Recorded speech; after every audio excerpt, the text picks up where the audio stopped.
What's going on, guys? I've wanted to do this particular presentation for a little bit now. I'm excited to share what I'm going to share with you in this particular lecture. Now, we're going to be talking all about mastering the art of losing. Every trader out there knows that losing is such a big part of the game. And if you don't know how to master the art of losing, you don't have a hope as a trader, because we're trading a probability model, meaning that you're going to win, you're going to lose sometimes. And if we don't have the tools and the mindset and the understanding in place to be able to deal and stomach the losses, then we can't do what is necessary as traders to have consistent results. Losing is part of the game. And I think if traders really get that and they put things in place to be able to manage losing, like I'm going to share in this particular presentation, their results go to the next level.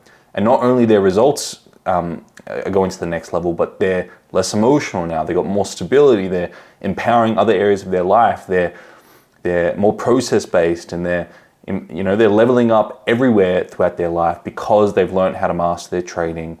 They've learned how to master their psychology, and they're doing great things with that. The first little piece of understanding we're going to talk about here is we're going to talk about why losing is so painful and where this reaction actually comes from. And you have to remember, thousands of years ago, our ancestors were faced with life-threatening situations day to day. They had saber-toothed tigers, they had beasts that were trying to attack them, and they had to stay alive somehow. So when our ancestor was faced with a life-threatening situation, like a predator in front of them, they had to have a response that allowed them to survive. And the way they developed this, or what ended up being developed, was the individual, our ancestors, saw a threat. They saw that threat as bad and life-threatening, and they had a skewed perception in that moment where a neutral event has an equal amount of positives and negatives in it. In this situation, the ancestor saw the negative of the threat, and they had to have a bias that accentuated the negatives. This is an all negative event, which is the confirmation bias, to accentuate how bad this event's going to be, to get adrenaline and cortisol up. So that ancestor was in a prime state, a primed fight or flight response, where if they thought they were strong enough, they could fight the predator. Whereas if they thought they weren't strong enough, they could fight the predator and they could get out of that situation. So our ancestors had developed situations and mechanisms to stay alive in life-threatening situations. And we have that same hardwired response in front of us. Because for our ancestors, losing meant death, and they had to develop a survival mechanism to stay alive. And we have that exact same mechanism hardwired, deep-rooted within us, because human nature never gets rid of things. It just builds new layers on top of. So we have to be aware of this particular mechanism, and we have to recognize that for our ancestors, losing meant death, but it's different for us now. So we have to learn to manage this particular response, and that's what I'm going to be sharing with you in this particular presentation. Now, over time, what happened is throughout our lives we had conditioning and operant conditioning, and we started to associate things to other things. And what I mean by this is, think about it, as you're growing up, you're playing sport and you win in sport, and everybody comes and rewards you and says great job, and you get praise and you get supported when you win. So in our mind, we learn to associate good, pleasure, dopamine, oxytocin, all the feel-good chemicals with winning. And when we lose, people say bad luck. We get punished, we have to work harder, we get reprimanded. And we learn in our mind to associate pain to losing. And this happens throughout our lives. It happens in relationships, it happens in sport, it happens through schooling, it happens through education, it happens when you come into the market, when you go into business. People learn to associate pain with losing and pleasure with winning. And it's exactly the same with our ancestors. Our ancestors saw pain or losing as a life-threatening situation, something they're gonna die from that situation. They also saw winning, catching a prey, as a life-rewarding situation where they had food for the next week. So in our mind, we have an association where losing is bad, winning is good. And it's this particular dynamic that I just ran through here with the associations. It's the hardwired survival response that we talked about with the ancestors. It's that particular response that I believe stops traders from gaining consistent results. And the reason why I think that's the case is because, like I mentioned, getting consistent results, consistent profitability comes through a probability model. You're going to win, you're going to lose. So both winning and losing are part of the game. But if we're getting elated when we win and we think that's a good thing and we get proud of ourselves, we're going to start talking down to the market and projecting low quality setups. Everybody's done it. Everybody's had a good winning streak, and then all of a sudden they start taking crappy trades, they start thinking they know better than the market, and they get humbled. And if we think losing is bad, when we take a loss, we're going to be too fearful to act on our edge when the market presents the next opportunity. So it's our judgment of winning and losing that take us away from executing on the very edge that's going to lead to consistent profitability.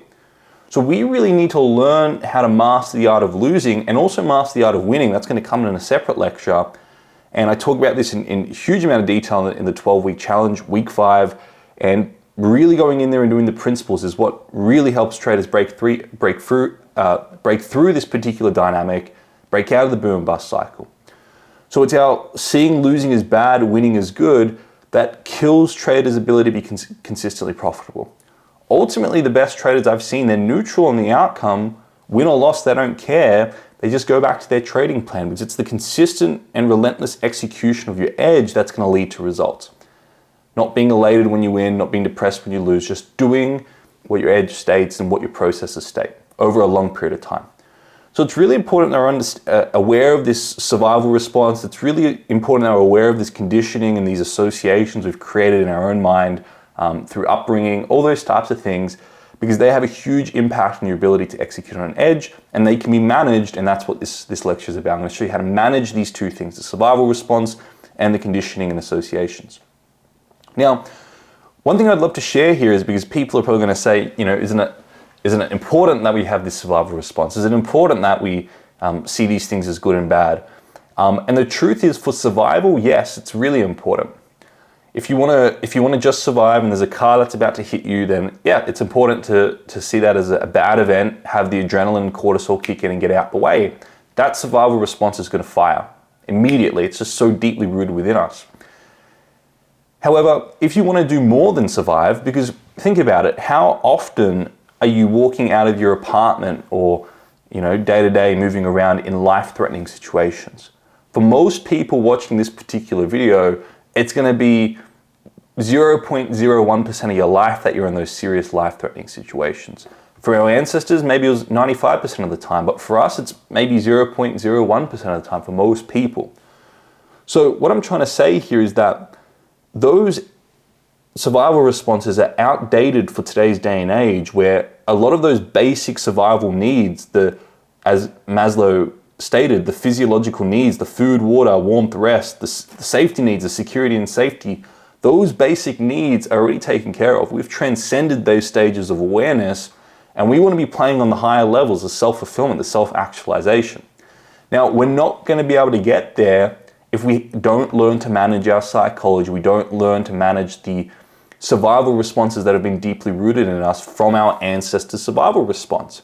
That's why I put videos like this, the YouTube, the 12-week challenge. These are all designed to help you go up the ladder and go up towards self-actualization. So our survival reactions are great for survival, but 99.9% of the time we're not in life-threatening situations. We need to learn to transcend these if we want to be successful, consistently profitable traders and thrive in trading and thrive in life. Now, it's really important to know, and I talk about this in a lot of my content, that there's a big difference between what's actually out there and our reality of that situation. And we need to learn to be in control of our perceptions, because ultimately you have control over your perceptions, decisions, and actions. We have no control over what's going to happen in the market, but we have control over our perception of what's going to happen in the market. So whenever a loss, what we label a loss, happens, in actuality, in the actual market, price is just moving from point to point. The market doesn't judge its movement. But it's because we have an expectation of price going up, and I'm buying this particular thing. Now, the market moves down in that situation the movement is neutral, but it's because we had a stance in the market, it's because we had an expectation, it's because we had a position that we're labeling that movement bad. In actuality, the price movement in the market is neutral. The market doesn't judge it, but it's in our reality when we set expectations, when we set positions, when we have money on the line, this is when we start to label the price movement in the market as good or bad. And it's really important to recognize that it's only in our mind that we label the market good or bad because of our associations, because of our conditioning, because of our survival responses, which drive expectations, which drive those types of things, which then lead to our judgment, right? So there's a difference between what's actually happening out there, the market's movement is neutral, and our personal reality. Our reality is we're going to label it good or bad if we set these rigid expectations. If we have these subconsciously stored associations, we're going to be labeling movement good or bad. That's what's going to kill traders' consistent profitability, because it's important to be in tune with the market, listen to the market, but we can't be doing that if we're judging price movement. So in actuality, losing and winning are neutral outcomes. The market's just moving. It's in our mind that we create these ideas of good and bad. It's all about our perception. Now, that's the back story of losing and winning, right? How do we actually manage losing, the pain of losing? How do we master the art of losing? Well, we can't master the art of losing without mastering the art of winning. They come as pairs of opposites. And I love this little quote from the Kabbalion. I use it in a lot of my work because it's true. When you really dive deep into this stuff, you see that there are pairs of opposites, and your brain's perception or your perception works in contrast. Perception demands contrast. What is good unless we're comparing it with bad? What is bad unless we're comparing it with good?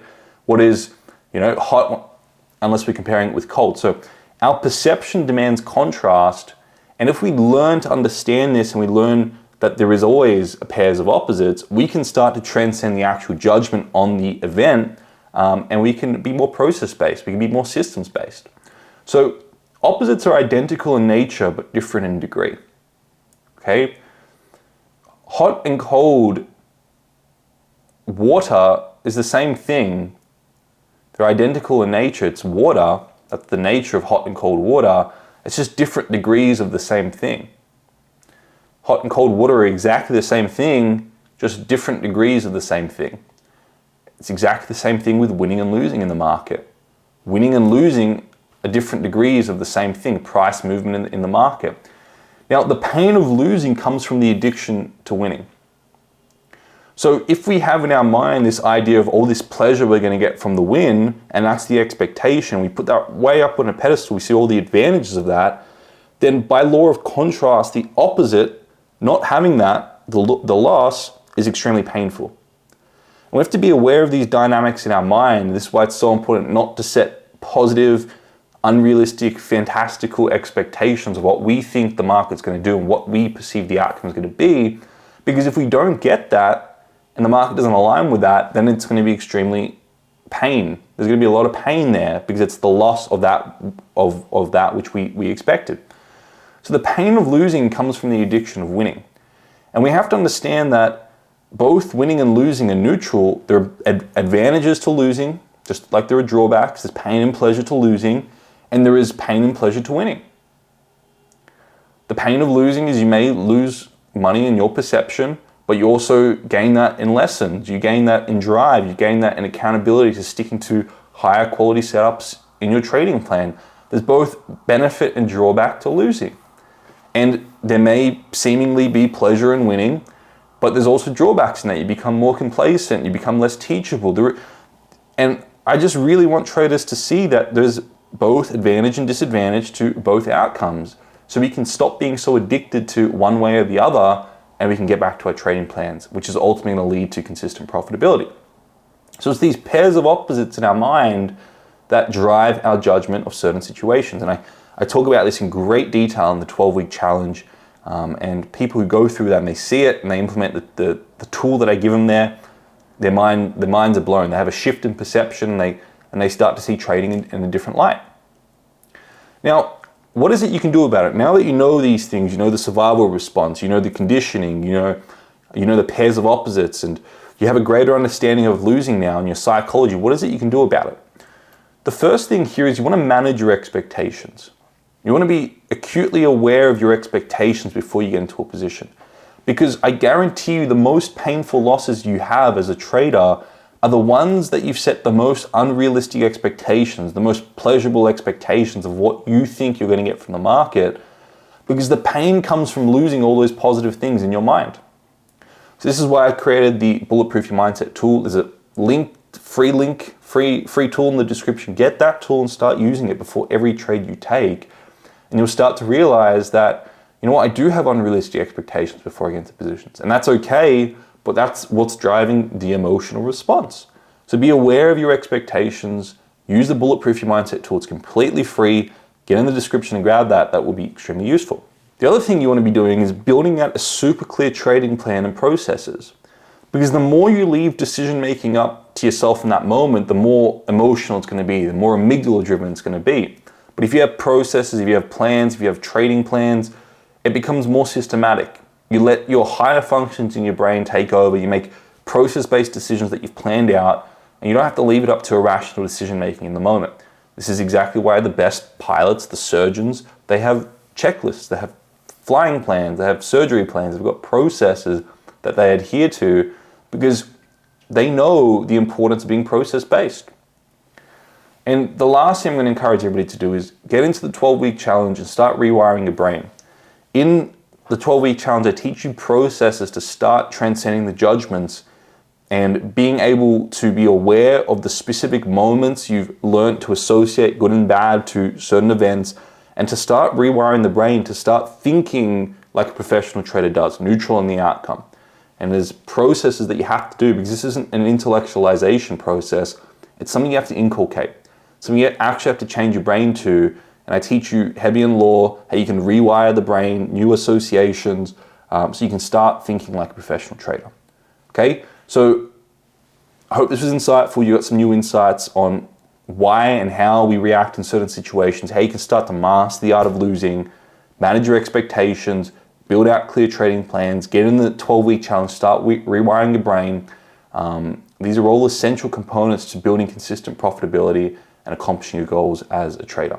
I look forward to seeing you all in the next video. Check out the links below, the Bulletproof Your Mindset tool, links to the 12-week challenge below. Check out the links I have there. There are tools and resources there that help you become a better trader.